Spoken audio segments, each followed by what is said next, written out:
Assalamualaikum warahmatullahi wabarakatuh. Pertemuan hari ini kita sudah memasuki bab 2 dan kita akan membahas materi mengenai teks cerita imajinasi pada bagian pertama. Mohon disimak baik-baik penjelasan dari Ibu ya. Tahukah kalian atau pernahkah kalian membaca novel atau menonton film Harry Potter, pria yang memiliki sapu terbang dan tongkat sihir ajaib? Atau kalian pernah menonton film Pinocchio, anak lelaki yang memiliki hidung yang panjang jika dia berbohong? Atau Superman, lelaki yang bisa terbang? Ya, perlu kalian ketahui, ketiga tokoh tersebut merupakan salah satu karakter tokoh dalam teks cerita imajinasi. Lalu, apa pengertian teks cerita imajinasi?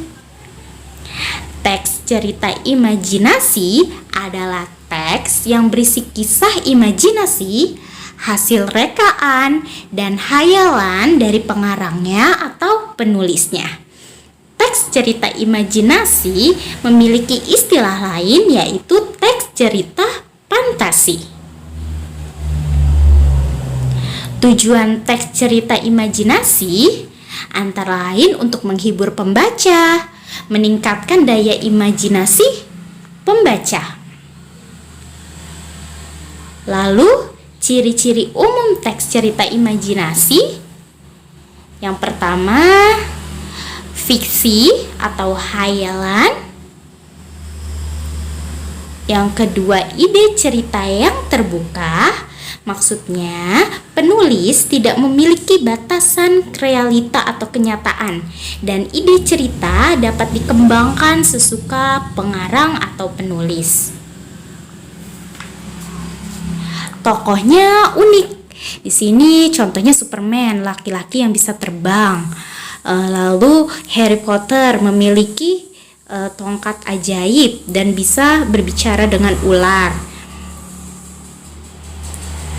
Keempat, terdapat keanehan, misterius, dan keajaiban.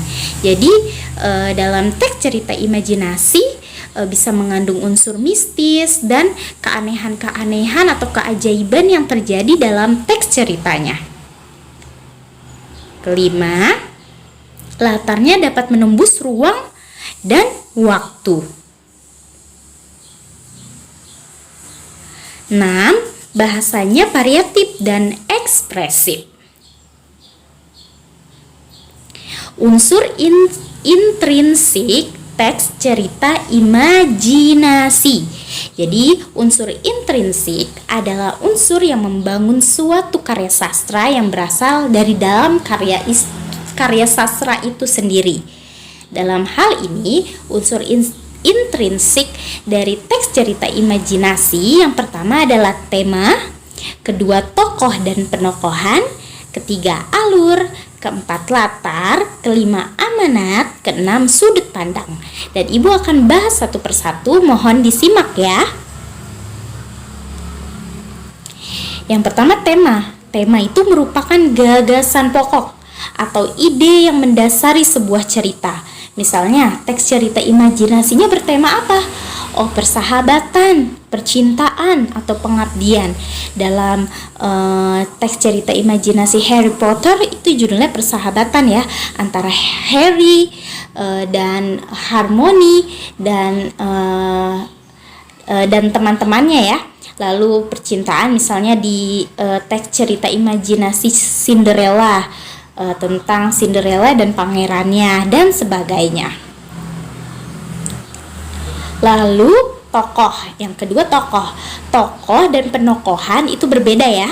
Kalau tokoh itu pelaku dalam ceritanya, ada tokoh utama dan tokoh pendamping.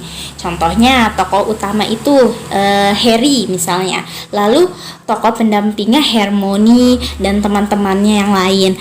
Kalau penokohan adalah penggambaran watak tokohnya.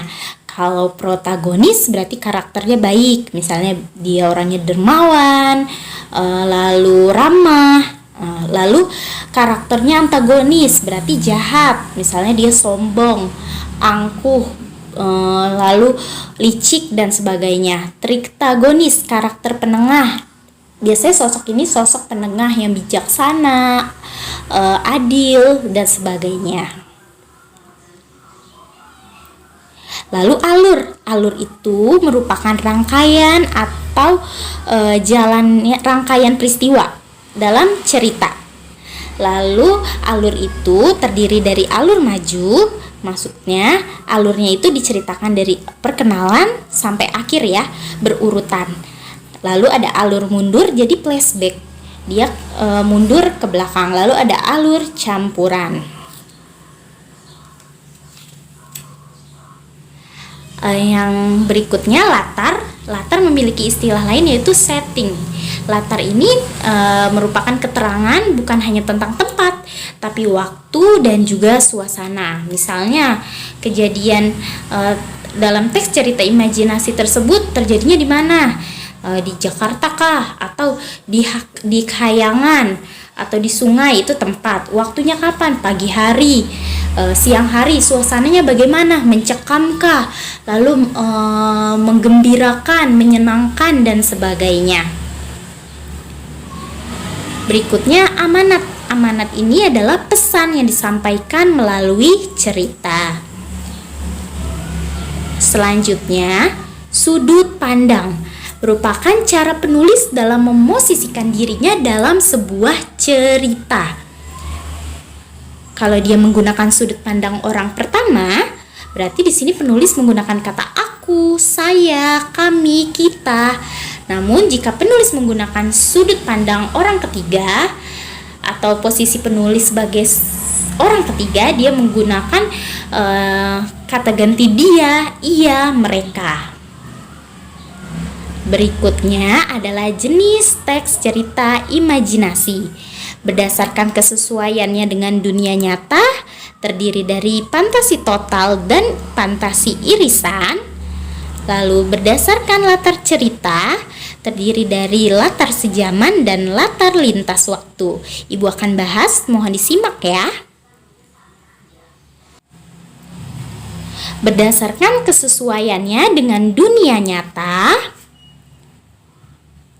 yang pertama, fantasi total. Jadi pada cerita kategori ini, semua yang terdapat pada teks cerita imajinasi tidak terjadi dalam dunia nyata. Baik nama orang, nama objek, nama kota, benar-benar rekaan pengarang. Misalnya cerita Putri Duyung. Nama tokohnya Putri Duyung. Misalkan kejadiannya pun tidak ada nama kota yang benar-benar real yang digunakan.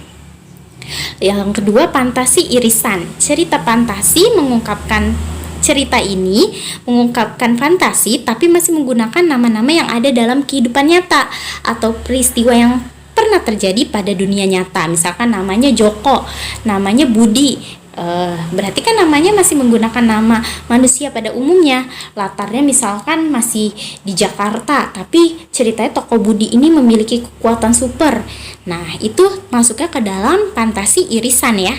Jadi ceritanya mengandung hayalan atau imajinasi, tapi nama-nama yang ada tokohnya atau nama-nama kotanya itu masih menggunakan nama-nama yang ada pada kehidupan yang nyata.